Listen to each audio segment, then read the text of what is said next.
Para hablar de las causas del conflicto armado en Granada hay que considerar fundamentalmente las mismas causas que se dan a nivel nacional, ¿cierto? El conflicto armado en Colombia en los últimos 60 años ha sido un conflicto netamente campesino, o bueno, o no netamente campesino, pero sí con un componente muy alto desde el tema campesino. Granada es un municipio absolutamente agrícola, que había sufrido un abandono estatal bastante alto, sin vías de comunicación, con poblaciones rurales muy pobres, con muy bajo acceso a la educación, con muy bajo acceso a los servicios públicos, en donde muy fácilmente encontraban consonancia, digamos, los discursos de actores armados que llegaban hablando de cambios, transformaciones y exigirle al Estado pues como una atención mayor al campesino y a las situaciones de marginalidad que se vivían en el municipio. Las causas, como en todo el país, no son causas unilaterales, pues no son causas únicas, hay una confluencia de factores. Uno de ellos tiene que ver con la posición geoestratégica de Granada. O sea, Granada ocupa un lugar muy importante en esa dinámica militar por varias razones, por la cercanía a la autopista Medellín-Bogotá, porque hace parte de la zona de embalses donde hay ubicada una central de las hidroeléctricas, digamos, del oriente antioqueño, y porque es corredor también hacia el Magdalena Medio. Entonces eso hace que sea un territorio apetecido y muy propicio para el desarrollo de la estrategia militar. La guerrilla empezó a entrar aquí en el año de 1983, 84 más o menos. Empezaron a hacer presencia, digamos, desde San Luis, con lo que se llama los hermanos Carlos y Alirio Uritaco, ¿cierto? Lo que ellos después denominaron el Frente Carlos Alirio Uritaco. Ellos empezaron en esa época, y las FARC también a hacer presencia por acá en esta zona. Yo creo, pues es decir, ya eso es una apreciación muy personal mía, que ellos estuvieron mucho tiempo, digamos, las FARC sobre todo, eran las dueñas de Puerto Triunfo, Puerto Boyacá, Puerto Nara. Ellos hicieron presencia mucho tiempo ahí, ¿cierto?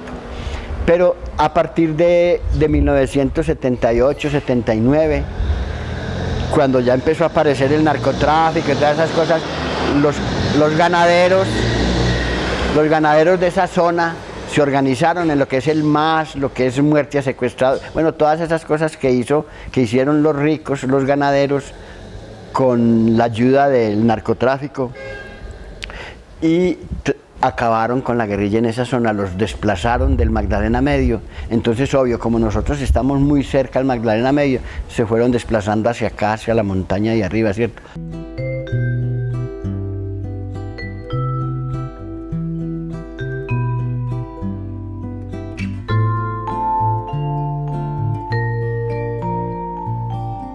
Y también hay, digamos, razones en términos, digamos, de que es un territorio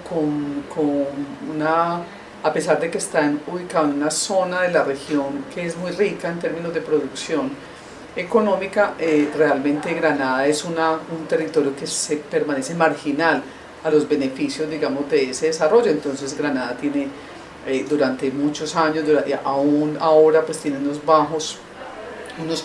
altos niveles de pobreza, unos bajos niveles de productividad, pues, y de inclusión de la economía rural. El paro cívico del 83 fue un paro con tanta fuerza en el oriente que logró paralizar a todo el oriente, incluso tuvo repercusiones en el suroeste y casi que en toda Antioquia, ¿cierto?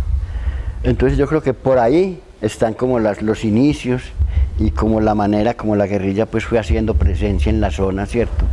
Y ellos pues estuvieron mucho tiempo en los medios, en Santa Ana ya empezaron, y como por allá no había pues fuerza pública ni nada de esas cosas, pues el terreno estaba expedito, y fuera de eso pues ellos estaban solos en la zona y estuvieron trabajándole mucho tiempo pues a la comunidad, ¿cierto? Porque uno no puede decir que ellos no hicieron un trabajo político, sí.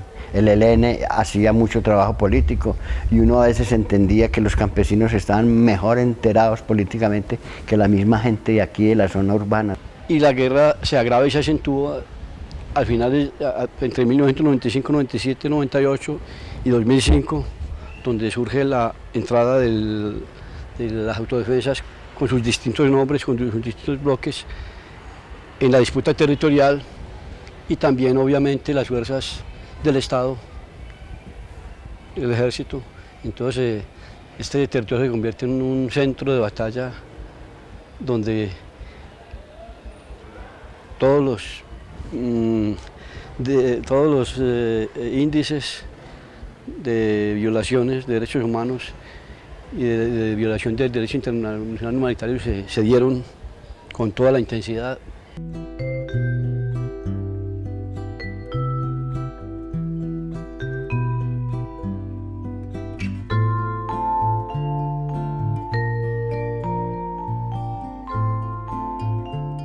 Esto se volvió una disputa armada muy cruenta, muy cruel, muy difícil, donde realmente los que salieron perdiendo pues fuimos nosotros, los pobladores, los campesinos, la gente de la zona, fuimos los mayores perdedores.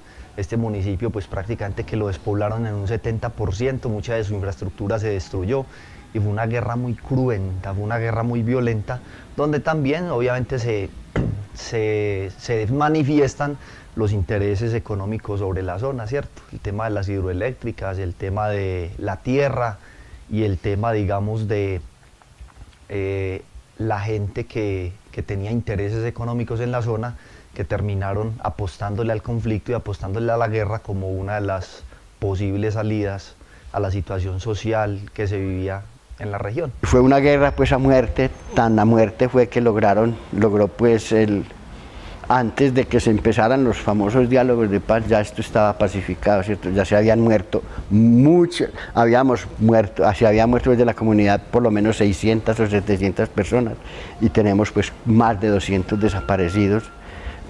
Y con esas acciones, pues eso es lo que se llama la paz, pues la paz de los sepulcros, si se puede decir eso, o la pacificación de las zonas. Aquí se logra vivir de total tranquilidad cuando se termina el Frente Carlos Alirio Buitrago del ELN y cuando se termina el 9º Frente de las FARC. Entonces se logra pues como una hegemonía de estas fuerzas antirrevolucionarias en el municipio y ahí es efectivamente ya cuando cesan pues como las acciones más cruentas de la guerra. Lo que relata el informe es que a partir del 2005 empieza efectivamente un desescalamiento de la confrontación armada y eso tiene que ver por un lado con la desmovilización de los grupos paramilitares y con efectivamente el resultado de que el ejército logra golpear duramente a las guerrillas, diezmar sus filas hasta efectivamente hacerlas, digamos, retirar o desaparecer del territorio.